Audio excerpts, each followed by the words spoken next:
IMF की पेशगोई कि महंगाई या बेरोजगारी कम होगी, क्या ऐसा मुमकिन है? चीफ सेक्रेटरी पंजाब ने नौकरशाही की मदद से महंगाई काबू करने का फार्मूला पेश कर दिया, क्या ये मुमकिन है? बलूचिस्तान में वजीर आला जाम कमाल के खिलाफ अदम एतमाद की तहरीक कामयाबी से पेश कर दी गई है। सवाल यह है कि क्या वोटिंग वाले दिन जाम का जाम जमी बोस करने वाले अपनी अक्सरियत साबित कर सकेंगे? PTI हुक्मरान जमात के बजाय ट्रोल ब्रिगेड बनकर मुमताज सहाफियों के खिलाफ मुहिम क्यों चलाती है और इसके पीछे कौन है, जायजा लेंगे आज के प्रोग्राम में।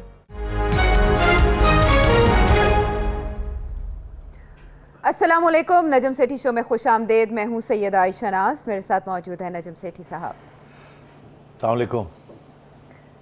तो नजम सेठी साहब, आज एजेंडे में टॉप पर है महंगाई का इशू, जिसको लेके अपोजिशन ने भी एहतजाज का आगाज़ कर दिया है और रावलपिंडी में लियाकत बाग के बाहर नून लीग ने एहतजाजी मुजाहरा किया है, जो कि अपोजिशन इत्तेहाद में शामिल है।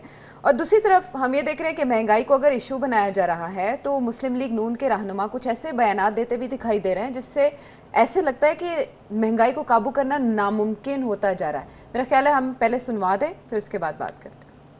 कि अगर इन नालायकों को रुखसत ना किया गया तो ये मुल्क के मसाइल नाकाबिले हल हो जाएंगे। एहसन इकबाल साहब और मिफ्ता इस्माइल साहब मुस्लिम लीग नून के रहनुमा हैं, और मिफ्ता इस्माइल साहब तो ये कह रहे हैं कि जादू की छड़ी किसी के पास नहीं है। अगर नवाज शरीफ साहब की गवर्नमेंट भी, यानी मुस्लिम लीग नून की गवर्नमेंट भी आ जाती है तो रातों रात हालात दुरुस्त नहीं होंगे। क्या इतना ये कॉम्प्लिकेटेड केस हो चुका है कि ये सॉल्व नहीं हो सकता? कैसे महंगाई फिर काबू होगी अगर ये हाल रहा तो? अच्छा, मेरा ख्याल है इसके दो पहलू हैं, एक तो है इकोनॉमिक, दूसरा है पॉलिटिकल।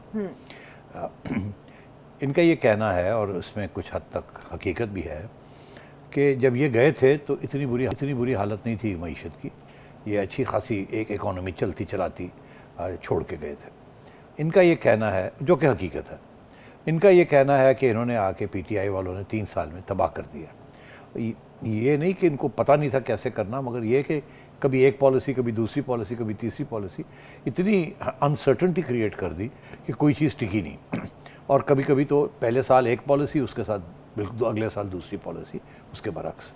तो इनका ये कहना है कि मिस मैनेजमेंट इतनी हुई है कि अब इकॉनमी की कंडीशन इतनी मईशत ख़राब हो गई है कि आज ये चले भी जाते हैं और हम आ भी जाते हैं तो हमें वक्त लगेगा इसको ठीक करने में। मतलब ये काम इतना ख़राब कर दिया है कि उसको सही रास्ते पे लाने में कुछ वक्त लगेगा। तो ये अगर आप आज भी आ जाएं तो ये ना समझें कि हम 2 महीने में, 3 महीने में ये ठीक कर देंगे, ये उनका कहना है। मगर इसके पीछे जो सियासत है वो क्या है? सियासत ये है कि आपको पता है कि मियां नवाज शरीफ साहब का ये बयानिया है कि अब 1-1.5 साल रह गया जबकि इलेक्शन में, और इतने मुश्किल हालात हैं जिनको 1-1.5 साल में भी कंट्रोल करना इतना आसान नहीं होगा। मुश्किल फ़ैसले करने पड़ेंगे, और इलेक्शन से पहले मुश्किल फ़ैसले नहीं किए जाते। इलेक्शन से पहले वो फ़ैसले किए जाते हैं जिसके साथ आवाम को कोई सहूलतें मिलें, आवाम को खुशी का मौका मिले। ये नहीं कि और सोम हो और मायूसी हो। तो अगर हम आज आ जाते हैं हुकूमत के अंदर तो हमें तो और भी बड़े ऐसे इक़दाम उठाने पड़ेंगे जिसके साथ शॉर्ट टर्म के अंदर मायूसी होगी। तो क्योंकि किसी चीज़ को ठीक करना हो तो फिर कुछ ना कुछ तो करना पड़ता है ना। तो उनका ये है कि इसीलिए हम इस वक्त हम चाहते हैं नए इलेक्शंस हों, हम 5 साल के लिए आएँ, फिर हम ऐसी पॉलिसीज़ लॉन्च करें जो कि पहले साल कुछ मुश्किल, फिर उस अगले साल थोड़ी कम मुश्किल, तीसरे साल जाके कुछ हालात बेहतर हों, चौथे साल जाके बहुत बेहतर हों, 5वें साल जब इलेक्शन का वक्त आए तो लॉर्ड मौजा ही मौजा और लोग फिर वोट डाल दें। क्योंकि ये पॉलिटिकल फिलॉसफी है, हर जगह पे सियासी जमातें ऐसी करती हैं कि जब आती हैं पता होता है 4 या 5 साल के लिए आए हैं, तो सबसे मुश्किल फ़ैसले जो होते हैं जिसके साथ कुछ आवाम को बेल्ट टाइटनिंग करनी पड़ती है या अमीर लोगों से कुछ टैक्सेस और निकलवाने पड़ते हैं, तो उस शुरू में ही वो फैसले हो जाते हैं। तो अभी नया रोमांस चल रहा होता है, हनीमून पीरियड होता है एक हुकूमत का, उसके अंदर अगर आप थोड़ा बहुत गड़बड़ भी कर दें तो लोग माफ़ कर देते हैं, ये इतना मौका दे देते हैं। हाँ, ये हम इतना महसूस नहीं करते। मगर जब इलेक्शन के करीब आ जाए तो उस वक्त तो लोग भरे हुए होते हैं। उस वक्त आपने कोई गड़बड़ की तो वो तो बिल्कुल ही आपको वोट शोट नहीं डालेंगे। तो मेरा ख्याल है ये उनका मतलब ये है कि इतनी मुश्किल हालात हैं कि एक तो हम आना नहीं चाहते हम। अच्छा, ये वैसे अच्छा वो आना नहीं चाहते, एहतजाज भी कर रहे हैं। एहतजाज कर रहे हैं इलेक्शन के लिए, आने के लिए नहीं। ये देखिए बड़ी फ़र्क है ना दोनों चीज़ों में। अभी अगर इन हाउस चेंज होता है जी, ठीक, तो फिर 1.5 साल पड़ा ना, 1.5-2 साल किसी लानी पड़ेगी ना जी। तो नून लीग ने तो पहले कह दिया है, आपको पता है मियाँ साहब का ये मौक़िफ़ है कि हम इन हाउस चेंज अगर होता है तो गवर्नमेंट के अंदर कर लें आप इन हाउस चेंज, इमरान को निकाल दें, किसी और को ले आएँ। हम नहीं आएंगे, हम शहबाज शरीफ नहीं देंगे आपको कि वो आके हुकूमत साल के लिए करे और एक साल इनकी जो करतूतें हैं उनको हम ठीक करने की कोशिश करें और गाली हमें भी पड़नी शुरू हो जाए और जब इलेक्शन का वक्त आए तो फिर हमें वोट भी ना पड़े। इसलिए इनका ये एक बयानिया बन गया अब कि इन्होंने, पहला पार्ट उस बयानिया का ये है आयशा कि PTI ने बड़ी ज़्यादती की है बड़ी आवाम के साथ। नंबर 2, इसको ठीक करने के लिए वक्त लगेगा। नंबर 3, हम अभी शॉर्ट टर्म में किसी हुकूमत का हिस्सा नहीं बनेंगे, हम अपोजिशन में ही रहेंगे, मगर हम चाहेंगे इमरान खान की छुट्टी हो जाए। तो अगर कोई हुकूमत के अंदर बगावत हो जाती है हुकूमती पार्टी के अंदर, या बिलावल कुछ करता है, तो हम ठीक है उसको कहेंगे जी निकालें इनको, वो आ जाएं, हम उनको सपोर्ट करेंगे कि वो आ रहे हैं, मगर हम हुकूमत पे नहीं बैठेंगे। मतलब ये है कि एक दफ़ा इमरान खान की छुट्टी हो जाए, जो भी आएगा फिर हम उसके पीछे पड़ जाएंगे कि इलेक्शन कराओ, ठीक। तो उनके साथ मिल के इमरान खान की छुट्टी, हुकूमत में हिस्सा नहीं लेंगे जो नई हुकूमत आएगी, मगर फिर उनके खिलाफ मुहिम चलाएंगे कि आप जल्दी से इलेक्शन कराएं, ताकि इलेक्शन में इनको पता है ये बड़े पॉपुलर हैं इस वक्त, और जो हुकूमत आएगी भी वो भी अनपॉपुलर ही होगी, क्योंकि वो जाहिर है PTI के लोग ही होंगे या वो पीपल्स पार्टी के होंगे मिलजुल के, तो वो कुछ कर लेंगे, बना लेंगे कुछ ना कुछ खाता। खान साहब की छुट्टी, उनकी जगह पे 3-4 लोग और ऐसे ऐसे फिरते रहते हैं ना। हम जो हैं तो क्या उम्मीदवार कैंडिडेट, तो उनमें से किसी को इस्टेब्लिशमेंट बना दें, हमें क्या उससे। तो ये बेसिकली इसलिए। अब बात आई जो कि ये मईशत ठीक फिर कैसे होगी। जो IMF की जानिब से इकोनॉमिक आउटलुक बताई गई है, उसमें जो करंट माली साल है उसमें महंगाई और बेरोजगारी दोनों के कम होने की पेशगोई की गई है। लेकिन इंटरेस्टिंग बात ये तो हेडलाइन है, महंगाई कितनी कम होगी, वो 9% से 8.5% हो जाएगी, और जो अनएम्प्लॉयमेंट है वो 5% से 4.8% हो जाएगी। अच्छा, ये कैसे होगा सेठी साहब कि महंगाई हो रही है लेकिन ये बेरोजगारी और महंगाई कम हो जाएगी, कैसे? अच्छा, तो अब सिचुएशन ये है, आपने कहा IMF ये कह रही है कि कुछ हालात बेहतर होने जा रहे हैं 6 माह के अंदर अंदर। आपको पता है हुकूमत भी यही कह रही है, हुकूमत के लोग भी कह रहे हैं जी। अभी असद उमर साहब की एक प्रेस कॉन्फ्रेंस कल परसों हुई है जिसमें उन्होंने कहा 4-5 महीने के अंदर अंदर हालात बेहतर हो जाएंगे, महंगाई कम हो जाएगी। अब वही बात IMF ने की, मगर आपने अभी बड़े मज़े लेके हमें ये कहा कि वो 9% से 8.5 हो जाएगी 0.5 का फर्क पड़ेगा, कम हो जाएगी। और इसी तरीके के साथ आपने कहा अनएम्प्लॉयमेंट जो इतनी से 4.8 तो मतलब है कि चूं वाली गल। अब बात यह है कि और हेडलाइन इतनी बड़ी लगा दी है उन अखबारों ने जो कि ज़ाहिर है हुकूमत को खुश करना चाहते हैं। अब बात यह है कि मैं समझता हूँ ये भी गलत बयानी है, बिकॉज़ वर्ल्ड बैंक ये कह रहा है कि 3%, 3.25% के करीब हमारी मईशत जो है वो बढ़ेगी। IMF कह रही है कि 4% के करीब बढ़ेगी। आपका स्टेट बैंक जो है, हुकूमत जो है वो 4.8, 4.9 की बात कर रहे हैं। अब क्या होगा क्या हकीकत में वो तो हमें नहीं पता, मगर अगर आप तारीख़ देखें कि जब भी ये प्रेडिक्शंस होती हैं आयशा कि जी गवर्नमेंट कह रही है 4.9, तो वो आती 4 पे ही है फिर। और मैं समझता हूँ कि अगर IMF कह रही है 4 और वर्ल्ड बैंक कह रहा है 3, 3.5, तो ये भी 3.5, 4 के दरमियान ही होगा, क्योंकि IMF ने जो बात कही है ना उसके साथ और भी बड़ी कंडीशंस लगाई हैं कि अगर हमारी बात गवर्नमेंट ने हमारी बात मानी, अभी तो वो बात भी नहीं ना मान रहे एक दूसरे की, तो आगे जाके क्या होगा क्या नहीं होगा तो वो तो देखा जाएगा। मगर अब मेरा नहीं ख्याल 4% पे ये ग्रोथ जाएगी, 3.5 के करीब जाएगी। अब 3.5% ग्रोथ के साथ बेरोज़गारी भी बढ़ेगी, अनएम्प्लॉयमेंट भी बढ़ेगी। भाई आपकी जो आबादी है वही 3.1, 3.2% तो वो बढ़ रही है, और आपकी जो लेबर फोर्स है हर साल 10 लाख लोग एंटर कर रहे हैं आपकी लेबर मार्केट। तो आप 10 लाख लोगों को अकोमोडेट करने के लिए, उनको नौकरियां देने के लिए आयशा आपको 6-7% ग्रोथ करनी पड़ेगी जी। और वो भी एक दिन के लिए नहीं, 1 साल के लिए, 8-10 साल के लिए आपको। मिफ्ता इस्माइल साहब ख़ुद कहते हैं कि अगर इसको चेंज करना है सारी मईशत को, और कुछ गरीबों के लिए भी कुछ होना है, और मुलाजमतें मिलनी हैं, और महंगाई कम होनी है, तो फिर कम से कम 8 से 10% ग्रोथ करनी पड़ेगी, क्योंकि आज तक पाकिस्तान की 70 साल हिस्ट्री में कभी हुई नहीं, सिवाय चाइना के और मेरा ख्याल है कोरिया, साउथ कोरिया वगैरह इस किस्म की जो कंट्रीज़ हैं वहाँ कभी कभी ये हुई है। इतनी हाई ग्रोथ रेट तो कभी होती नहीं है। तो अब इवन चाइना में भी कम होनी शुरू हो गई है। तो ये इम्पॉसिबल टास्क है।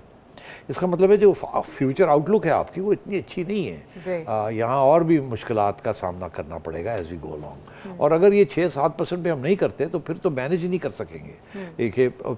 एक पूरा समुंदर बन जाएगा बेरोज़गार लोगों का, और गुर्बत की जो सो कॉल्ड पॉवर्टी लाइन है या गरीब गुर्बत की लाइन है, उससे सब और भी लोग नीचे गिरते जाएंगे। अभी 40% पॉवर्टी लाइन से नीचे हैं, फिर 50% से ज़्यादा लोग पॉवर्टी लाइन पे नीचे आ जाएंगे, और आबादी बढ़ती जाएगी, और शॉर्टेजेस होने शुरू हो जाएंगे खाने पीने की चीज़ों के।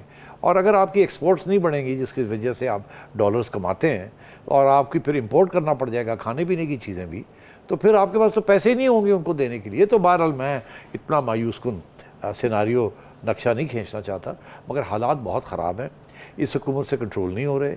अगर अगली हुकूमत को आती है और उनको 5 साल स्टेबिलिटी के ज़रिए दिया जाता है, और इस खित्ते में, इस रीजन के अंदर सारी लड़ाई झगड़े ख़त्म हो जाते हैं, डिफेंस एक्सपेंडिचर्स को आप फ्रीज़ कर देते हैं, और आप ज़्यादा पैसे जो हैं वो आप डेवलपमेंट के ऊपर लगाते हैं, तो फिर शायद जाके कोई बचाव हो। मगर अगर यहाँ इंस्टेबिलिटी रही और इनसिक्योरिटी रही, अफ़गानिस्तान, इंडिया, ये वो, तो फिर सारे पैसे जो हैं, जो कि 4 पैसे आ रहे हैं, वहाँ तो 10-15% ग्रोथ हर साल देनी पड़ते हैं पैसे उनको। तो वो उनको अगर आपने 10-15% दे दिए तो बाकी फिर रह के जाता है आपके पास। इसलिए अगर आप 10% पे ग्रो कर रहे हैं तो 10% आप दे सकते हैं ना डिफेंस सर्विसेज को। और अगर आप 3% पे ग्रो कर रहे हैं और 10% उनको वहाँ दे रहे हैं, बिकॉज यहाँ की सिक्योरिटी सिचुएशन ख़राब है, एक तरफ अफगानिस्तान से तालिबान हमला करने के सोच रहे हैं, उधर से इंडिया जो है आपके गले पकड़ के बैठा हुआ है और धमकियाँ दे रहा है, फिर अमेरिका के साथ आपके तल्लुकात ठीक नहीं है, तो इन हालात में डिफेंस को तो पैसे देने हैं, मगर अगर पैसे उधर दे दिए तो फिर गरीबों के लिए क्या रह जाएगा यहाँ, और लोअर मिडिल क्लास के लिए क्या रह जाएगा। तो ये असली सीरियस इश्यूज़ हैं। तो ये हमारी जो नेशनल सिक्योरिटी के इश्यूज़ हैं, रीजन के जो इश्यूज़ हैं, उनका ताल्लुक, डायरेक्ट ताल्लुक हमारी मईशत के साथ भी है। और आपने एक और फैक्टर भी बता दिया, वो है आबादी में इजाफा, जिसकी वजह से बहुत से इंडिकेटर्स बेकाबू हो जाते हैं क्योंकि उसको इग्नोर किया जाता है। लेकिन सेठी साहब, सभी की याददाश्त में होगा कि खान साहब जब आए थे तो उन्होंने मईशत के लिए जो जो फार्मूले बताए थे, और ये बाकायदा 100 दिनों का प्लान था। फिर उसके बाद उन्होंने कहा 1 करोड़ नौकरियाँ देंगे, 50 लाख घर देंगे, मनी लॉन्ड्रिंग सालाना कितनी होती है उसको रोक लेंगे, यहाँ से पैसा आएगा, वहाँ से पैसा आएगा, और उससे मईशत ठीक हो जाएगी। लेकिन अब तक ऐसा कुछ भी होता दिखाई नहीं दे रहा, और वो प्रॉब्लम जिनकी तरफ आप इशारा कर रहे हैं वो बढ़ती जा रही है। इमरान खान साहब फिर भी बैठे हैं, उन्होंने इजलास बुलाया पार्टी रहनुमाओं का, और अब वो ये आइडिया दे रहे हैं कि जो कम आमदनी वाले लोग हैं उनको हम पेट्रोल पे सब्सिडी दे देंगे। पेट्रोल वालों, जो मोटरसाइकिल वाले हैं, रिक्शे वाले हैं, या जो सवारी है गरीब आदमी की, उसको हम सब्सिडी पे सस्ता पेट्रोल देंगे पेट्रोल पंप पे। ये फार्मूला कारगर साबित होगा आपके ख्याल में? नहीं, मुझे नहीं समझ आई कि कैसे देंगे। ये पेट्रोल पंप पे जाएंगे तो उनको कीमत से कम, जो रेगुलर प्राइस है उससे कम कीमत पर पेट्रोल मिलेगा। नहीं, ऐसे नहीं हो सकता। ये बिल्कुल फजूल बात है फ्रैंकली। ये वही चिकन और अंडे वाली बात है, जब एक ज़माने में खान साहब ने मुर्गियाँ बनाओ और अंडे बनाओ, हाँ बकरियाँ, ये उसी किस्म की तजवीज़ है। ये कैसे हो सकता है कि आप ये कह दें पेट्रोल स्टेशंस को कि जो रिक्शा वाला आता है उसको आप 100 रुपये का पेट्रोल दें, जो गाड़ी वाला आता है उसको 150 रुपये पर लीटर पेट्रोल दें। वो तो अगर आप उसको ये कहेंगे, वो क्या करेगा कि वो उसके पास अगर 100 लीटर हैं बेचने के, वो 100 के 100 लीटर जो है वो कहेगा कि हमने बेचे हैं 100 रुपये के, सिर्फ रिक्शा वालों को ही दिए हमने, और आपसे कहेगा 50 रुपये पर 100 लीटर आप सब्सिडी हमें दे देना, बिकॉज हमने तो सब्सिडी दे रहे हैं ना, कि तो वो आप हमें दे दें। तो ये तो चोरी शुरू हो जाएगी हर जगह पे। ये तो कौन बताएगा कि ये गाड़ी वाले ने लिए और ये रिक्शा वाले ने लिया है, ये मोटरसाइकिल वाले ने लिया है, और गाड़ी वाले आके कहेंगे और यार 100 रुपये का पा दे, रिक्शा का बिल कट दे, तो कहेगा नहीं सर, वो सानू इजाजत नहीं होगा, यार 5 रुपये अपने भी रख ले विच, कमीशन भी शुरू हो जाए। तो मतलब है ये दिस इज नॉनसेंस। इस किस्म की फजूल बातें मुझे नहीं समझ आती, कौन उनको समझाता है, या वो क्यों सोचते हैं कि ये, इसे कहते हैं एडमिनिस्ट्रेटिव मेजर्स। देखिए, बिजली के स्लैब्स बनाए हुए हैं कि गरीबों के लिए ये स्लैब है, वो ये नहीं है कि गरीब अमीर है, हाँ, या यूनिट्स के इस्तेमाल, हाँ वो यूनिट के इस्तेमाल से, हाँ। कि जी जिसने इस महीने के 300 यूनिट इस्तेमाल किए हैं वो ज़्यादा गरीब आदमी होगा ना, 2 पंखे चल रहे हैं, 1 बल्ब चल रहा है, तो वो तो मीटर बताता है ना कि 300, तो मीटर के रीडिंग के ऊपर वो हो जाता है, वो तो कंट्रोल्ड है, ऑटोमेटिक है सारा कुछ, वहाँ तो कोई आप या मैं तो नहीं बैठे हुए बताने के लिए कि ये घर गरीब क्या, वो तो मीटर से पढ़ते हैं। यहाँ तो ऐसी कोई चीज़ नहीं है। तो अब बात ये है कि ये नहीं हो सकता कि आप रिक्शा और गाड़ियों के लिए पेट्रोल सस्ता कर दें और मोटरसाइकिल्स के लिए, और गाड़ियाँ और ट्रक्स के लिए आप महंगा रखें। ऐसे नहीं हो सकता। ये भी नहीं कर सकते कि उनके लिए अलग पेट्रोल स्टेशन बना दें और इनके लिए अलग पेट्रोल। ये बिल्कुल वैसे ही है जैसे कि जी अब सारे पाकिस्तान के अंदर जैसे यूटिलिटी स्टोर्स बनी हुई हैं, उस किस्म की यूटिलिटी पेट्रोल स्टेशन बन जाए। तो कैसा आइडिया है? हाँ, यूटिलिटी पेट्रोल स्टेशन का। अच्छा, अब यूटिलिटी स्टोर्स तो डायरेक्ट मैनेजमेंट है ना गवर्नमेंट की जी। अब utility petrol station direct government manage करेगी। यूटिलिटी स्टोर्स तो मेरा ख्याल है एक शहर में 4 या 5 होते होंगे या 10 होते होंगे, मगर क्या आप लाहौर शहर के अंदर 5000 यूटिलिटी पेट्रोल स्टेशन बनाएंगे? नहीं हो सकता ना। और गवर्नमेंट चलाएगी, ब्यूरोक्रेसी चलाएगी उसको, हो नहीं सकता। ये कोई डाटा भी मुरतब नहीं किया जा सकता, इसका कोई रिकॉर्ड भी नहीं तो है? मैं इसीलिए ये मैंने भी सुना है कि वो यही एडमिनिस्ट्रेटिव मेजर्स की बेसिस के ऊपर जो मैंने बात सुनी है कि अखबार में पढ़ा है। चीफ सेक्रेटरी साहब ने कुछ तजावीज़ कामरान साहब ने कोई प्रेजेंटेशन दी थी प्राइम मिनिस्टर को, जिसमें अखबार में ये लिखा था कि उन्होंने कहा कि मैं एडमिनिस्ट्रेटिव मेजर्स, ब्यूरोक्रेसी के ज़रिए हम कुछ महंगाई जो है वो कम कर सकते हैं। तो मैं बड़ा हैरान था कि यार ये किस किस्म के एडमिनिस्ट्रेटिव मेजर्स हैं ये, कि स्टेट बैंक तो कम नहीं कर सका और फाइनेंस मिनिस्ट्री कम नहीं कर सकी, तो बस चीफ सेक्रेटरी कैसे कम करेगा? तो मैंने फिर उनसे बात की, तो उन्होंने फिर वजाहत की और बड़ी अच्छी वजाहत की। उन्होंने कहा नहीं, मेरी ये मतलब नहीं है, मेरा ये मतलब है कि जहाँ सप्लाई साइड है ना, जहाँ लोग पता लगा कि जी आयशा की एक दुकान है, आयशा वहाँ ये बेचती है, आयशा को पता चला कि आगे जाके शॉर्टेज हो रही है या 3 महीने के बाद जो इंपोर्ट होगी ये चीज़ उसकी कीमत बढ़ जाएगी क्योंकि 3 महीने में डॉलर और बढ़ जाएगा। तो आज मैं 100 रुपये का ख़रीद रही हूँ और आगे मैं 125 का बेच रही हूँ, आगे जाके ये मुझे 125 150 का मिलेगा और मुझे और बेचना पड़ेगा। तो मैं अभी कुछ रख लेती हूँ पीछे, पूरा नहीं बेचती, जब वो कीमतें बढ़ जाएंगी तो मैं बेच दूँगी।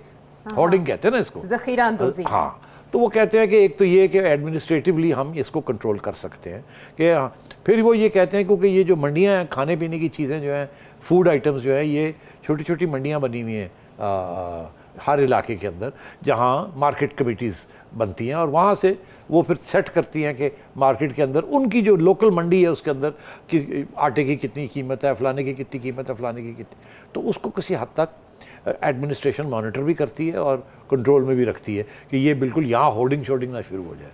तो वो कह रहे थे कि मेरा ये मतलब है कि इस किस्म की चीज़ें, इसके ऊपर हम थोड़ा बहुत कंट्रोल कर सकते हैं। अच्छा। और स्पेकुलेशन जो है इसको बंद कर सकते हैं। तीसरी चीज़ ये कि अब आटा आ रहा है सिंध से, इधर से जा रहा है, उधर जा रहा है, रास्ते में रुकावटें हैं। वो कोई कहता है जी बॉर्डर आ गया है, बॉर्डर से इतने पैसे दो तो फिर जान देंगे। करप्शन ट्रांसपोर्टेशन के अंदर ट्रांजैक्शनल कॉस्ट होती है, जो ट्रांजैक्शनल कॉस्ट जो है वो बिलो द काउंटर होती है, वो सारी कच्चे में होती है, उसका कोई रिकॉर्ड नहीं होता, मगर वो जो सप्लायर है या जिसका माल है उसको जेब में से वो जाते हैं पैसे, और वो दिखा भी नहीं सकते कि ये हमारे खर्चे हैं, बिकॉज वो कैश में देने पड़ते हैं। तो इसलिए वो कहते हैं ये भी ट्रांजैक्शनल कॉस्ट होते हैं। हम अगर कोई अपनी एडमिनिस्ट्रेशन जो है उसको अच्छा कर लें और थोड़ा सा टाइट कर लें, मॉनिटर करें उनको कि यहाँ करप्शन तो नहीं हो रही, तो उसके साथ भी ट्रांजैक्शनल कॉस्ट भी कम हो सकते हैं। अच्छा। मगर वो खुद कहते हैं ये कोई तरीका नहीं है महंगाई को कंट्रोल करने का, ये एक एडमिनिस्ट्रेटिव मेजर है, ये हम कर सकते हैं, जिसके साथ थोड़ा बहुत ये जो स्पेकुलेशन होती है कि जी कोई रीज़न नहीं है कि आपने नान जो है वो 12 रुपये का नान है, आपने 15 रुपये का आप बेच रहे हैं और थोड़ा आगे जाएंगे तो 12 के बिक रहा है। तो कुछ लोग जो ये करते हैं उनको कंट्रोल करने के लिए कि ताकि यूनिफॉर्मिटी रहे और हम थोड़ा बहुत मैनेज कर कोई चेक एंड बैलेंस तो हो कुछ थोड़ा बहुत सप्लाई के ऊपर। मगर जो डिमांड है, जो कि आपको अगर 10 टन आटा चाहिए आपको तो नहीं कंट्रोल कर सकते, और अगर डिमांड सप्लाई से ज़्यादा है तो कीमत तो बढ़ेगी। तो वो कहते हैं जो इंपोर्ट कॉस्ट हैं, रुपए की डिवैल्यूएशन है, ये चीज़ें जो है ये उनके हमारे कंट्रोल में नहीं है, ये तो स्टेट बैंक और फाइनेंस मिनिस्ट्री कंट्रोल करती है डिमांड साइड। सप्लाई साइड में ये है कि अगर कोई रुकावटें हैं जिसकी वजह से खर्चे बढ़ रहे हैं, वो खर्चे कम करके रोक दिया जाए ताकि वो कीमतें और ना बढ़े। तो ये इस हद तक वो सही कहते हैं। किसी ना किसी हद तक निगरानी करने की कोशिश की जा रही है। चीफ सेक्रेटरी पंजाब की जानिब से जो फार्मूला दिया गया, कहा जाता है कि इससे पहले भी इस तरह के फार्मूले ज़ेरे गौर आए थे, लेकिन अब की बार वो इम्प्लीमेंट किए जा रहे हैं। हम वापस आते हैं एक ब्रेक के बाद।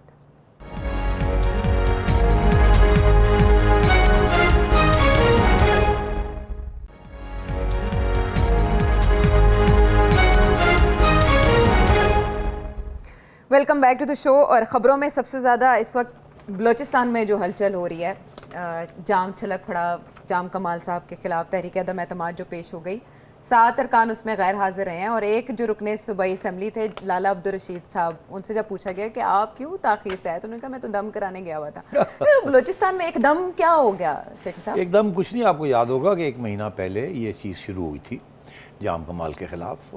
अपने लोग उनके, ऑपोजिशन ने कुछ नहीं किया, ये उनकी गवर्निंग पार्टी के अंदर ही प्रॉब्लम्स हो रहे थे। और फिर आपको याद होगा कि चेयरमैन सेनेट साजिद संजरानी साहब भागे भागे गए थे और जाम कमाल को 1 माह की मोहलत लेके दी थी कि आप इनको सीख ठूक कर लें, खिला पिला दें, जो कि करना है, जो मांग रहे हैं कुछ दे दें, ऐसे ना करें, उड़ जाएंगे आप। तो वो अब महीना ख़त्म हो गया। जाम कमाल साहब भी बादशाह आदमी है, उन्होंने कहा नहीं मैं नहीं करता, किसी को किया होगा, पूरा नहीं हुआ। तो अब वो बेसिकली ये रिवोल्ट हुई है गवर्नमेंट के जो रूलिंग पार्टी के रैंक्स हैं उसी के अंदर ये गड़बड़ हुई है। ऑपोजिशन ने कोई कमाल नहीं किया यहाँ। तो पहली बात तो ये है, ये जो अब हुआ है, ये जो वोट ऑफ नो कॉन्फिडेंस का जो आज लॉन्च कर दिया उन्होंने, ये यकीनी तौर पे एक हफ्ते के अंदर अंदर ये पूरा हो जाएगा। अब इसको मुश्किल हो जाएगा इसको डिफीट करना। हाँ, आज अगर वो इदारा जो कि आमतौर पे ऐसी चीज़ों को ठीक ठूक करता है, वो अगर वापस हरकत में आ जाए तो फिर जाहिर है फिर कुछ नहीं होगा, फिर सब ठीक चलेगा। मगर मेरा ख्याल है कि हालात ऐसे हैं कि वो, मेरा ख्याल है इदारा जो है आजकल कोई नॉन इंटरफेरेंस के मूड ये भी हो सकता है कि तब्दीली वगैरह हो रही हो, या उनको उन्होंने क्या हो गया, हाँ निकालो इसको, इश्यूज, क्योंकि ये बंदा जो है ना ये कोई ख़ास काम कर नहीं रहा, जैसे बुज़दार नहीं कर रहा, ये भी कुछ नहीं कर रहा। यहाँ मैं आपसे आपके इदारे से मुराद वज़ीर आज़म समझ लेती हूँ। वज़ीर आज़म साहब को भी मुदाखलत का कहा गया था बलूचिस्तान की सिचुएशन में, उन्होंने तो बिल्कुल वहाँ तवज्जो ही नहीं दी। वो मेरा ख्याल है वो पंजाबी के अंदर अपनी पसूड़ी पे ही है कि चंद निकले कि चंद नहीं निकले, चांद चढ़ा या नहीं चढ़ा, चांद चढ़ा कि नहीं चढ़ा, तो बहरहाल इससे ज़्यादा बात ही कर सकते हैं। अच्छा, मैं तो बात यह है कि पीएम साहब बड़े अपने मसरूफियात हैं उनकी, बड़ी कमाल कर रही हो तुम्हारा ख्याल है वो बलूचिस्तान का सोचेंगे? नहीं, तो जब चेयरमैन सेनेट वहाँ पर जब उसका इंतखाब था तो वज़ीर आज़म साहब की बहुत दिलचस्पी थी, बलूचिस्तान से उन्होंने ज़ाहिर है वो, हाँ उस वक्त अपोजिशन लेने जा रही थी वो पोस्ट, इसलिए वहाँ बड़ी दिलचस्पी थी। यहाँ तो जो नई हुकूमत बनेगी वो भी गवर्नमेंट की होगी, बैब की हुकूमत ही होगी और गवर्नमेंट वाले लोग होंगे, उनमें यही सारे होंगे। वो और बात है कि एक स्टेज ऐसी आई थी कि जैसे जब मौलाना को भी लोगों ने पूछा था कि आप हमारा साथ दें और आप हमारी हुकूमत के अंदर JUI की शमूलियत होनी चाहिए, तो मेरा ख्याल है मौलाना ने भी वही बात कही जो कि शायद खाकान अब्बासी साहब और मिफ्ता इस्माइल साहब और बाकी दीगर अफराद नून लीग के कहते हैं कि इस वक्त कोई पागल ही होएगा जड़ा हुकूमत लेगा। हमें हुकूमत चाहिए 5 साल के लिए, हमें हुकूमत साल या 1.5 साल या 6 महीने के लिए नहीं चाहिए। तो इसलिए मौलाना ने भी हाँ नहीं भरी वहाँ, मौलाना ने भी ना कर दी। मौलाना ने कहा आप कर लें वोट ऑफ नो कॉन्फिडेंस, हम खड़े हो जाएंगे आपके साथ। तो अब इस पर कमर जमान कायरा शिकवा कर रहे हैं ना कि हमें तो शो कॉज नोटिस आपने दे दिया जब सेनेट में अपोजिशन लीडर का मामला था, अब आप नोटिस क्यों नहीं देते उनको जो PDM में शामिल है और उधर उनका साथ दे रहे हैं? देखिए ना, अब कायरा साहब भी तो बादशाह है ना कोई बात तो उन्होंने कहनी है। बात यह है कि मौलाना ने ऐलान कर दिया हमने हुकूमत का हिस्सा नहीं बनना, हमने कोई अपने लिए कोई फ़ायदा नहीं उठाना। अगर उनकी हुकूमत गिरती है और वो अपनी नई हुकूमत बनाते हैं तो उनके अंदर एक दराड़ आ गई है ना। अगर रूलिंग पार्टी के अंदर स्प्लिट आ जाए तो वो अपोजिशन का ही फ़ायदा होता है ना, और उनकी जो नज़र है वो इलेक्शन के ऊपर है, इसलिए वो कहते हैं लड़ाई करना मरन एक दूसरे नाल असी सपोर्ट करने हैं। कल को जो अगर ये सपोर्ट करते हैं, आयशा मैं तुम्हें बताऊँ पॉलिटिक्स, अगर ये अब सादिक साहब वगैरह को ये जो दूसरा ग्रुप है जाम कमाल के ख़िलाफ़ उनको सपोर्ट करके और हुकूमत गिरा देते हैं और वो लोग अपनी हुकूमत ले आते हैं, जो कि वो ले आएंगे, ये सारे के सारे भाग जाएंगे उनके पास ही और जाम कमाल बाहर बैठे होंगे, बाकी सारे यही लोग होंगे हुकूमत के अंदर और सिर्फ चीफ मिनिस्टर चेंज हो जाएगा, ठीक, और कुछ मिनिस्ट्रीज चेंज हो जाएंगी। तो मौलाना कल को 6 माह के बाद जाम कमाल फैसला करता है कि अब इनके ख़िलाफ़ मैंने वोट ऑफ नो कॉन्फिडेंस करना है, तो वो भी मौलाना के पास जाएगा, अगर मैं मौलाना हूँ करो वैसे थोड़े नाल लड़ो मरो करो जो भी है, ताकि आप लोग कमज़ोर हों, आप मजाक आपका बने। हम बिल्कुल इनकरेज करते हैं करें, मगर हम हुकूमत का हिस्सा नहीं बनेंगे। हम इलेक्शन लड़के इसका फ़ायदा उठा के आपकी लड़ाई झगड़ों का हम इलेक्शन जीत के आएंगे, फिर हम 5 साल रहेंगे, मजबूत हाथ रखेंगे। हाँ पक्के हाथ रखेंगे। असी कच्चे बंटे नहीं खेडे, असी अखरोट खेडे हुए ने। आप समझते हैं ये क्या है अखरोट और कच्चे बंटे का? हाँ बिल्कुल, मुझे पता ना जी आपको? बिल्कुल हाँ। पता है। तो इसलिए ये वहाँ बलूचिस्तान में ये हो रहा है। लेकिन इसमें एक क्वेश्चन ये भी उठाया जा रहा है कि बलूचिस्तान में जब चेंज आता है तो विफाक में चेंज आता है, वहाँ अगर -1 हो रहा है तो ऐसी कोई प्रैक्टिस कभी हमें आने वाले दिनों में नहीं आशा, ये कौन कहता है कि बलूचिस्तान में तब्दीली आती है तो वफाक में भी आ जाती है? ऐसे तो नहीं। कोयटा से तब्दीली की हवाएं चलती हैं, आपको पता है। नवाज शरीफ साहब की गवर्नमेंट में भी आपको याद होगा बलूचिस्तान में चेंजेस, और फिर हमने अभी देखा नून लीग के खिलाफ बलूचिस्तान में ये आवाजें उठी थी। वो उस वक्त सूरत हाल कुछ थोड़ी बहुत बनती है जबकि वहाँ गवर्नमेंट की पार्टी गिर जाए और अपोजिशन की पार्टी सीज कर ले पावर, और यहाँ तो गवर्नमेंट के अंदर ही हो रहा है ना ज़्यादा। तो ये यहाँ कोई ऐसा खतरा नहीं है। इसका फायदा अपोजिशन उठा तो सकती है, वो सिर्फ इलेक्शन में। अच्छा, यहाँ गंदा करके इलेक्शन में अभी क्या फ़ायदा उठाना उन्होंने? अभी तो जो नई हुकूमत आएगी उसको पहले बैठाएंगे, फिर बैठा के फिर उसके ऊपर तनकीद शुरू कर देंगे। ऐसा कोई साया विफाक पर पड़ने के चांसेस नहीं है, मेरा नहीं ख्याल। इसीलिए इमरान खान नॉट वरीड कि वो अपनी उत्थे कोई गल नहीं है, कोई ऐसी गल नहीं है। अच्छा, तो इसलिए उन्होंने बिल्कुल जाम कमाल साहब को बचाने की कोई कोशिश नहीं की। इसकी वजह मसरूफियत है या कोई और के बस? नहीं, जाम कमाल देखे ना, वही मसला है यहाँ। अगर वो बुज़ार साहब की प्रोटेक्शन ना होती, वो दूसरी किस्म की, तो बुज़ार साहब की छुट्टी हो जानी थी। मगर बलूचिस्तान में जाम कमाल का क्या हैसियत है प्राइम मिनिस्टर साहब के लिए? बस ठीक है, वोट लिए है, ठीक है, बन गया है, लॉयल्टी है। उनकी जगह पे बाकी 4 लोग खड़े हैं वहाँ, जो बाकी कैंडिडेट्स हैं इस वक्त, जो टॉप कैंडिडेट्स हैं, उनको सारे बड़े लॉयल हैं टू द फेडरल गवर्नमेंट। कोई ऐसी बात नहीं है। अच्छा, आने वाले दिनों में बलूचिस्तान हुकूमत का नक्शा आप कैसे देख रहे हैं? कौन हो सकता है नया वज़ीर? 4 लोग हैं जी, 4 कैंडिडेट्स हैं। कद्दूस बिजेंजो साहब, जान जमाली साहब, ज़हूर बुलेदी साहब और अब्दुल रहीम खतरान साहब। अब मुझे नहीं पता इन चारों में से कौन कुछ फाइनली सिलेक्शन की जाएगी। अब बात फिर मैं कर दूं जो आप जहाँ मुझे ले जाना चाह रही हैं। मैं देख रहा हूँ आप मुझे कहाँ ले जाना चाह रही हैं। एक्चुअली सिलेक्शन का लफ्ज़ इस्तेमाल कर लिया आपने तो उससे खटक गया। क्या कौन हो सकता है? मैं देखिए, फैसला फिर कोई और कर लेगा।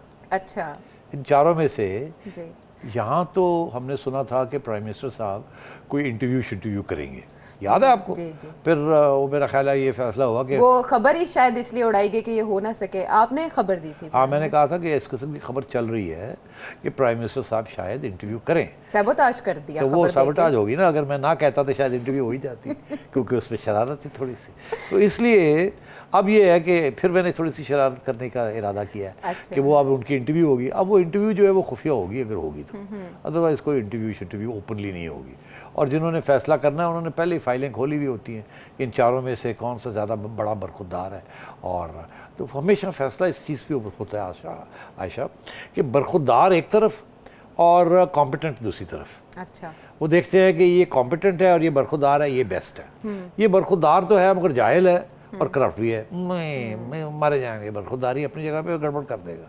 तो ये फिर बैलेंसिंग एक्ट होता है। छोटी मोटी इंटरव्यूज़ होती हैं, छोटी मोटी कुछ बातें होती हैं, उसके बाद इन चारों की बात करें? इन चारों में से अच्छा, वो मेरा ख्याल है कोई एक होगा, कोई एक हो सकता है। कोई हरूफ तहज्जी की तो नहीं है कि किसी से नाम शुरू हो तो फिर नहीं, मेरा ख्याल है इसमें सभी नहीं। को देखा जाएगा, सभी को देखा जाएगा, जो बेहतर लगा मौजूद लगा जाम से रिप्लेस कर दिया जाएगा। यह है बलूचिस्तान में हुकूमत में होने वाली तब्दीली का कज़िया। ब्रेक के बाद हम वापस आते हैं।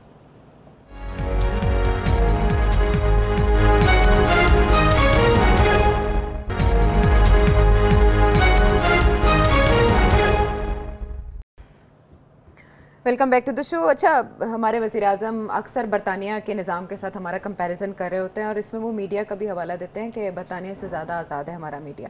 लेकिन क्या बात है कि जब भी यहाँ कहीं कोई ऐसी तहरीर लिखती जाए जो हुकूमत के मन को ना भाए या पॉलिसीज़ पर तनकीद कर दी जाए, कोई डिलेज़ आ रहे हों तो उस पर कुछ लिख दिया जाए, तो ख़ातून सहाफ़ी के ख़िलाफ़ इस वक्त आसमा शिराजी साहिबा हैं, बहुत मोहतरम हैं, उनका इसमें सहाफ़त के लिए उनकी बहुत सी खिदमात हैं। उनको ट्रोल इस अंदाज में किया जा रहा है कि कोई हद बाकी नहीं रही। उसमें हुकूमती वज़रा भी शामिल है, हुकूमती रहनुमा भी उसमें पार्टिसिपेट कर रहे हैं और उनको टारगेट किया जा रहा है। सेठी साहब, इस पर क्या कहेंगे? इस ट्रेंड पे आप क्या कह सकते हैं? यही कह सकते हैं कि शर्म आनी चाहिए इन सबको, मगर इनको शर्म आती नहीं है ना। क्राउड है सारा, इनको बिल्कुल ये जिस किस्म की हरकतें करते हैं और ये उनकी स्टैंडर्ड प्रैक्टिस है। ये पहले दिन से सोशल मीडिया को इन्होंने ऑर्गेनाइज़ किया हुआ था और उसके ज़रिए ये ट्रोलिंग करते हैं, और ये ट्रोलिंग मैसिव लेवल पे, स्केल पे करते हैं। इन्होंने पूरे ऑफिसेज़ बनाए हुए हैं, इन्होंने पूरी गैंग्स बनाए हुए हैं। ये पहले तो जहांगीर तरीन साहब पे करते थे जब ये हुकूमत में नहीं थे इन ट्रोल्स को। अब हुकूमत के सीक्रेट फंड्स में से इनकी पेमेंट्स होती हैं, और ये पूरी कहीं 50 लोग बैठे हुए हैं, कहीं 40 लोग बैठे हुए हैं, और हर एक ने कुछ 10-10, 15-15 सीक्रेट आइडेंटिटीज़ बनाई हुई हैं, और उसके ज़रिए फिर वो ट्रोलिंग करते हैं। और ट्रोलिंग करके जो अपने मुखालफिन हैं, हम जैसे लोग, उनको ट्रोल करके बदनाम करते हैं। और इनको एक बात की इनको सिखाया गया है, उनको ये सिखाया गया है कि झूठ हो या ना, डज़ंट मैटर। ट्रोलिंग के साथ जिसको आप ट्रोल करते हैं उसको इस बात का पता भी हो कि ये ऑर्गेनाइज्ड ट्रोलिंग है, ये एक अवामी राय नहीं है। ये 50 लोग बैठे हुए हैं जो कि 5000 बन के ट्रोलिंग कर रहे हैं, या 100 लोग बैठे हुए हैं जो कि 5000 बन के मुख्तलिफ एड्रेसेस से, ट्विटर अकाउंट से ट्रोलिंग कर रहे हैं। ये आपको एक किस्म का साइकोलॉजिकल प्रेशर डाल रहे हैं, इसको कहते हैं साइकोलॉजिकल वॉरफेयर। तो ये आपके ऊपर उस किस्म की, और ये बाय द वे ये साइकोलॉजी में ये बताया गया है कि अगर आपको इस किस्म की तनकीद हो, आपको पता भी हो कि ये एक सियासी चाल चली जा रही है, मगर फिर भी आप अफेक्ट हो जाते हैं उसके साथ, आप फिर भी परेशान हो जाते हैं, आप फिर भी नाराज़ हो जाते हैं, आप फिर भी मायूस हो जाते हैं, आप फिर धमकी जो है ना उसको एहसास करने लगते हैं, और फिर अपना रवैया बदलने की कोशिश करते हैं।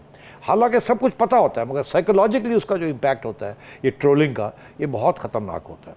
अब ये साइकोलॉजी की थ्योरी हमें बताती है, हमें पता भी होता है, मगर जब ये ट्रोलिंग हमारे ख़िलाफ़ होती है ना, तो हम परेशान हो जाते हैं। तो ये ब्लैकमेल होती है एक किस्म की। अब ये सारा जो कॉन्सेप्ट है ट्रोलिंग का, ये PTI के यूथ विंग ने ये सारा कुछ जो है सीखा है और किया है, और ये मतलब ये सोशल मीडिया की बनिस्बत ये हो रहा है। तो इसलिए अब आसमा शिराजी के ख़िलाफ़ ये किया है, ये पहली दफ़ा तो नहीं है। उनके ख़िलाफ़ पहले भी ट्रोलिंग हुई है, मेरे ख़िलाफ़ ट्रोलिंग होती है, तलत के ख़िलाफ़ ट्रोलिंग होती है, सलीम साफ़ी के ख़िलाफ़ ट्रोलिंग होती है, असद अली तूर के ख़िलाफ़ ट्रोलिंग होती है, मतीउल्लाह जान के ख़िलाफ़ ट्रोलिंग होती है। मैं कितने नाम लूँ, इनको तो लेबल किया जाता है, बुच्चा के ख़िलाफ़ भी ट्रोलिंग हुई है, इनको तो लेबल किया जाता है ना कि ये ट्राई भी हो रहा है। जो भी इंडिपेंडेंट सहाफ़ी है यहाँ, जो कि वो लाइन जो कि PTI की लाइन है, उसको अगर चैलेंज कोई करता है तो उसके ख़िलाफ़ ये ट्रोलिंग करते हैं। अच्छा, मैंने जो रास्ता इख्तियार किया हुआ है कि मुझे कोई फ़र्क नहीं पड़ता, वो मैं ब्लॉक कर देता हूँ ट्रोल्स को। अब ट्रोल्स क्योंकि आते हैं इतने बड़े वेव के, मतलब आप 50 लोग हो जाते हैं, हाँ, वो आप मतलब किस चीज़ को ब्लॉक करेंगे। तो मैंने तो बड़ा सिंपल तरीका इख्तियार किया हुआ है, मैंने एक हायर कर लिया किसी को, एक कंपनी को मैंने हायर कर लिया, एक लड़के को, और मैंने कहा यार मेरा फ़ोन तुम रखा करो, मेरा ट्विटर अकाउंट, जो भी ये ट्रोलिंग मेरे खिलाफ करता है ब्लॉक कर दो, ताकि अगली दफ़ा वो ना आए तो ना मैं देखूं, ना मुझे कोई असर हो। तो मैं यही एडवाइस दूंगा अपने सारे दोस्तों को कि मेहरबानी करके अपने भाई या किसी बहन को कह दिया करो कि यार मेरे खिलाफ जो ट्रोलिंग होती है वो मेहरबानी करके उसको ब्लॉक कर दिया करें। जब ब्लॉक कर देंगे तो ट्रेंड पाए जो मर्जी बना लें, उसका कोई फ़र्क नहीं पड़ता, as long as you don't see कि आपको क्या गाली पड़ रही है। और ये साइकोलॉजी को काउंटर साइकोलॉजी है, राइट। तो मैं यही सजेस्ट करूँगा कि ये PTI वाले नहीं मानेंगे, ये बिल्कुल वो करेंगे, फिर करेंगे, मेरे खिलाफ करेंगे, अब इसके बाद शायद फिर मेरे खिलाफ शुरू हो जाएगा, डजंट मैटर। मैं ये समझता हूँ इसका ये मतलब है इनको तकलीफ होती है। अच्छा, लेकिन जब तकलीफ होती है ना आयशा, तो बड़ी खुशी होती है। सेठी साहब, उनका एतराज़ ये है कि जिन खवातीन का ताल्लुक नहीं है सियासत के साथ, उनको नहीं घुसाना चाहिए अपनी तहरीरों में, या तनकीद उन पर नहीं की जानी चाहिए। किनका मौक़िफ़ है? जिन ये PTI का मौक़िफ़ है कि जिन खवातीन का सियासत से कोई ताल्लुक नहीं है, आप उनको ज़ेर बहस कैसे ला सकते हैं? तो ये कौन कहता है कि सियासत में जिसके बारे में ये बात हो रही है उनका ताल्लुक नहीं है?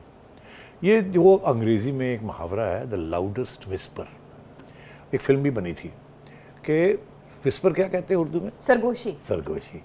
सबसे ऊंची सरगोशी इस मुल्क में कौन सी है? जी, कौन सी है? हिम्मत है? हिम्मत है? आप चाह रहे हैं ट्रोल का रुख मेरी तरफ मतलब है ट्रोलिंग तुम्हारे ऊपर होनी चाहिए। नहीं, आपको पता है मैं ऑलरेडी इसी वजह से अवॉइड करती हूं, वो साइकोलॉजिकल बर्डन। इसलिए बुज़दार साहब से लेके और अपॉइंटमेंट्स तक जो है, मतलब ये लाउडेस्ट विस्पर है ना ये। तो ये इसको, ये जो है ना, इसको आप ये नहीं कह सकते कि ये तौहीन कर रहे हैं, ये एक हकीकत है। अब हकीकत को बयान करना हमारा रिपोर्टरिंग का तो काम ही है। मतलब किस मुल्क के अंदर इस तरीके के साथ हुकूमतें चलती हैं, आप मुझे बताएं। और by the way The lines. नहीं, बाय द वे मैं कह रहा हूँ ट्रोलिंग को आओ करो करो। Okay. अच्छा, अब बात ये है कि क्योंकि मैं समझता हूँ कि मेरी बड़ी टॉर हो जाएगी, मेरी ट्रोलिंग हो जाएगी ऑनेस्टली। अच्छा। उसकी वजह ये है, इसका मतलब है कि चुभी है मेरी बात। अच्छी बात है, मैं चाहना कि चुभे तो अच्छा। तुम आओ ट्रोल करो मनो, ठीक है। अच्छा, अब क्योंकि मुझे कोई असर नहीं पड़ता, मैं खुश होता हूँ, मेरी ट्रोलिंग होती है। अच्छा, आगे आया, मैं ये कह रहा था आपसे कि सूरत हाल ऐसी है कि अब मीम्स बननी शुरू हो गई जी। एक नहीं, भर रहा है ट्विटर विद मीम्स, ठीक। और अब इंटरनेशनल मीडिया के अंदर भी ये जिक्र आना शुरू हो गया इन चीज़ों का। जी। तो ये तो फिर ऐसी इंटरनेशनल बात, मीडिया को कैसे संभालेंगे? हाँ, उसको कैसे ट्रोल करेंगे? उसको कैसे पढ़ ही नहीं सकते वो वहाँ लिखा क्या जा रहा है। right. तो छोड़िए इन बातों लेकिन को। आपका सजेशन बहुत मैं अच्छा तो है, बहुत बिल्कुल अच्छी बड़ा तजवीज़ है अग्रेसिव आपकी फ्रंट फुट पे आता हूँ कि हेट स्पीच को कंट्रोल करने के लिए अच्छा है कि आप अपने टूल्स बना के रखें कि जिससे आप उन लोगों को जो कि आपके घर की दीवारों पर गालियां लिखना चाहते हैं, आप उन्हें रोक सकें। Twitter is like your wall, आपके घर की वो दीवार है, तो इसको और अगर रोकने वो के लिए वॉल पे लिख जाते हैं तो फौरन वाइट वॉश कर दें उसको। फौरन वाइट वॉश कर हाँ, डोंट माइंड, हंस के वाइट वॉश कर दें। हाँ, प्यार फिर आओ, फिर कर लो, फिर देख मगर प्यार से और बात भी प्यार से। और इनका यकीनन मगर ये बड़ी असर ज्यादती जरूर है। होता उसकी वजह ये है कि फिर ये एक ट्रेंड बन जाता है। ठीक है। फिर और सियासी जमातें दूसरी भी जो हैं वो भी शुरू हो जाती हैं। हर फिर सियासी जमात ने अपने ट्रोल्स बना लेते फिर हैं, action फिर वो का reaction। ट्रोल्स के जंगें शुरू हो जाती जंगें हैं। शुरू हो आज आसमा के खिलाफ एक ट्रेंड बनेगा, ठीक, कल कोई गिल के खिलाफ एक ट्रेंड बन जाएगा, परसों किसी और के खिलाफ एक ट्रेंड बन जाएगा। तो ये काउंटर प्रोडक्टिव नेगेटिविटी जो है वो इससे बढ़ती है और इसको कंट्रोल करने के लिए हर शख्स को इनफरादी तौर पर तो करने ही चाहिए इकदाम। हुकूमत को भी इकदाम करने की ज़रूरत है। और चौधरी फवाद हुसैन वज़ीर इत्तलात व नशरियात हैं, उन्हें चाहिए कि वो जो ट्रेंड्स हैं इस तरह के, उनकी हौसला शिकनी के लिए कोई ना कोई इकदाम करें। लेकिन हम देख रहे हैं इसमें, वो चाहे हमाद अज़हर हों या वो महमूद रशीद साहब हों या वो एजाज चौधरी हों, वो सभी आसमा शिराजी साहिबा के ख़िलाफ़ ट्विटर पर अपने जो उनका रद्द-ए-अमल है उसका इजहार कर रहे हैं। इसकी हौसला शिकनी, इस ट्रेंड की हौसला शिकनी करनी चाहिए, ना कि वो इसमें हिस्सेदार बने। प्रोग्राम के हवाले से फीडबैक दीजिएगा इस नंबर के ज़रिए, आप जो टेलीविजन स्क्रीन पर चल रहा है। सेठी साहब से अपना सवाल पूछ सकते हैं। अगले प्रोग्राम तक के लिए अल्लाह ने के बाद।